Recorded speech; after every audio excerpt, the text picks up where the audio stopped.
২৪ June বুধবার মানে আগামী পরশু লিওনেল মেসির জন্মদিন, ৩৯তম জন্মদিন। বিশ্বকাপ আসলে প্রতি ৪ বছর পর পর এই ঘটনাই ঘটে। বিশ্বকাপের মধ্যেই মেসির জন্মদিন পড়ে যায়। গত বিশ্বকাপটা অবশ্য ব্যতিক্রম, কেননা লাস্ট ওয়ার্ল্ড কাপটা হয়েছিল নভেম্বর-ডিসেম্বর মাসে। জেনারেলি তো বিশ্বকাপ হয় জুন-জুলাই মাসে, যেই কারণে মেসির এই ১৯তম জন্মদিন, ২৩তম, ২৭তম, ৩১তম সবগুলো জন্মদিনই কিন্তু বিশ্বকাপের মাঝে পড়েছিল। ৩৫তম জন্মদিন গতবারেরটা অবশ্য ওই যেটা বললাম নভেম্বর-ডিসেম্বর হয়েছে। এখন প্রতি বিশ্বকাপেই যখন এই মেসির জন্মদিনটা বিশ্বকাপের মধ্যে আসে, ২০০৬টা তো তিনি না হয় একেবারে তরুণ, সেটার কথা বাদ দিলাম। কিন্তু এরপর প্রতিবারই কিন্তু ওই অ্যান্টিসিপেশন থাকে যে না এইবার বিশ্বকাপ কি জিতবেন কিনা, কারণ ততদিনে হয়তোবা গ্রুপ পর্বের শেষ দিকে বা নকআউট পর্ব মাত্র শুরু হয়েছে, এরকম একটা অবস্থা থাকে। কোনোবারই কিন্তু মেসি সেই জন্মদিন যে বিশ্বকাপের মধ্যে এসেছে সেইটাকে উৎসবে, শিরোপা জয়ের উৎসবে পূর্ণতা দিতে পারেননি। গত বছরের গত আসরটা বিশ্বকাপের ৪ বছর আগে সেইটা নভেম্বর-ডিসেম্বর হয়েছিল, মেসির জন্মদিনের মধ্যে না। সেইটাকে বরং পূর্ণতা দিয়েছিলেন তিনি একেবারে শিরোপা জয়, তার ক্যারিয়ারের পূর্ণতা, তার জীবনের পূর্ণতা। তার মানে কি এটা কি কোনো অশুভ সংকেত যে না মেসির জন্মদিনের মধ্যে আসলে বিশ্বকাপ আসলে সেই বিশ্বকাপ আর্জেন্টিনা জেতে না? এগুলা বললে বলা যায় এগুলাতে আসলে কোনো কিছুই ম্যাটার করে না। যেইটা ম্যাটার করে সেটা হচ্ছে ৩৯ বছর বয়সেও লিওনেল মেসির পারফরম্যান্স।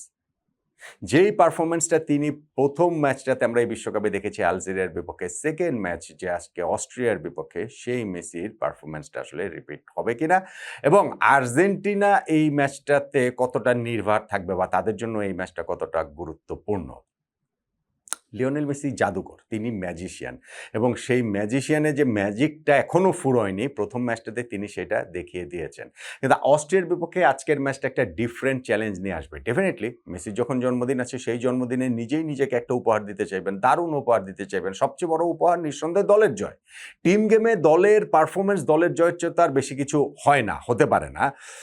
কিন্তু একই সঙ্গে ওই দলের জয়টা, আর্জেন্টিনার জয় নিশ্চিত করার জন্য লিওনেল মেসি নিজেই নিজেকে জন্মদিনের উপহার হিসাবে আরো বেশ কিছু জিনিস দিতে পারেন, যেগুলা এমনিতেই তো মহাকালে তার নাম খোদাই হয়ে গিয়েছে।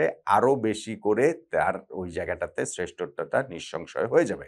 যেমন সর্বকালের সর্বোচ্চ গোলদাতা বিশ্বকাপের ১৬ গোল করে মিরোস্লাভ ক্লোজার সঙ্গে তিনি যৌথভাবে সিংহাসনটা দখল নিয়েছেন এবং সেই সিংহাসনটা একক করে নেবার, সেই রাজমুকুটটা নিজেরই পরার সুযোগটা আজকে মেসির সামনে থাকবে।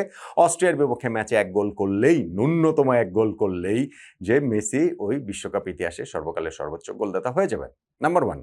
নাম্বার 2, সর্বকালের সর্বোচ্চ অ্যাসিস্টও কিন্তু লিওনেল মেসির এবং সেইটাও যৌথভাবে, সেইটাও ডিয়েগো আর্মান্দো মারাদোনার সঙ্গে। সো মারাদোনা এবং মেসি এই দুইজন যে একসঙ্গে রয়েছেন, যদি মেসি আজকে আরেকটা অ্যাসিস্ট করতে পারেন তাহলে ৮টা অ্যাসিস্ট দুইজনেরই ওয়ার্ল্ড কাপে, মেসি মারাদোনাকে ছাড়িয়ে যাবেন। মারাদোনাকে ছাড়িয়ে যাওয়াটা অবশ্য যে কারোর জন্যই কঠিন, সর্বার্থেই আমি বলছি, এমনই এক ক্যারেক্টার তিনি ছিলেন, বাট স্টিল রেকর্ড তো রেকর্ডই এবং সেই জায়গাটাতে মারাদোনাকে মেসি ছাড়িয়ে যাবেন। দুই নম্বর তার হাতছানি। ৩ নম্বর, যদি আর্জেন্টিনাকে নিয়ে আজকে তিনি জিততে পারেন তাহলে অস্ট্রিয়ার বিপক্ষে এই জয়টা হবে ওয়ার্ল্ড কাপে মেসির আর্জেন্টিনার জার্সি গায়ে ১৭ নম্বর জয়। সর্বোচ্চ ১৬টা জয় কিন্তু ওই মিরোস্লাভ ক্লোজার, জার্মানির ফরওয়ার্ড, তার সঙ্গে মেসিরও এখন রয়েছে। ফলে এইটাও তার এককভাবে করে নেবার সুযোগটা থাকছে। এইটা আরও একটা বিরাট বড় অর্জন। আর ওই যে বক্সের বাইরে থেকে গোল দিয়েছেন ৫টা, রিবেলিয়নের সঙ্গে ব্রাজিলিয়ান কিংবদন্তি যৌথভাবে আছেন, সেইটা বাইরে থেকে দিতে পারেন কিনা আরেকটা, এগুলো ঠিক আছে। কিন্তু ধরেন এই ৩টা যে রেকর্ডের কথা আমি বললাম সেগুলো আসলে গুরুত্বপূর্ণ, দলের জয়ের জন্য আসলে গুরুত্বপূর্ণ। এখন মেসির আর্জেন্টিনার সামনে অস্ট্রিয়া কিন্তু একটা ডিফারেন্ট চ্যালেঞ্জ নিয়ে আসছে। প্রথমত দলটা হচ্ছে গিয়ে প্রপার একটা ইউরোপিয়ান টিম, ওয়ার্ল্ড র্যাঙ্কিংয়েও তারা কত ২০-২১ নম্বরে রয়েছে এবং আর্জেন্টিনা যেহেতু লাস্ট ওয়ার্ল্ড কাপের পর ইউরোপিয়ান অপোনেন্টের বিপক্ষে সেভাবে খেলেই নাই, আক্ষরিক অর্থে খেলেই নাই। এই যে বিশ্বকাপ শুরু হওয়ার আগে প্র্যাকটিস ম্যাচটা যে তারা আইসল্যান্ডের সঙ্গে খেলো, ওই একমাত্র ইউরোপিয়ান অপোনেন্টের এগেন্স্টে। ফলে এই যে যখন তারা অস্ট্রিয়ার বিপক্ষে খেলবে, সেইটা কিন্তু আর্জেন্টিনার জন্য একটা ডিফারেন্ট চ্যালেঞ্জ নিয়ে আসবে মেসির দলের জন্য নিঃসন্দেহে। এবং আমরা জানি যে এই অস্ট্রিয়া টিম, রালফ রাংনিকের যে টিম, সেই টিমটা কি নিরন্তর প্রেস করে যায়, কীরকম ওই যে গেগেন প্রেসিংয়ের যে যাদেরকে ইউরোপিয়ান ফুটবলে চর্চা করা হয়, সেইখানটাতে এই রালফ রাংনিককে, তাদের কোচকে, ম্যানচেস্টার ইউনাইটেডের কোচ ছিলেন অল্প কিছুদিন, সেখানে অবশ্য কোনো কিছুই করতে ধরতে পারেন নাই।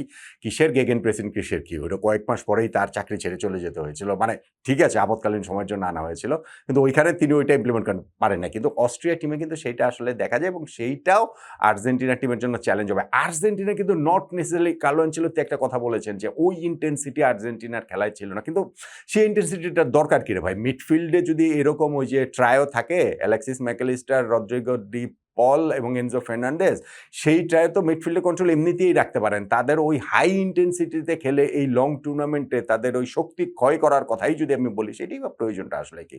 ফলে আজকে হচ্ছে গিয়ে ঐরকম একটা চ্যালেঞ্জের মুখে অস্ট্রিয়ার সামনে পড়লো আর্জেন্টিনার জন্য। এইটা এমন কোনো চ্যালেঞ্জ আমার কাছে মনে হচ্ছে না।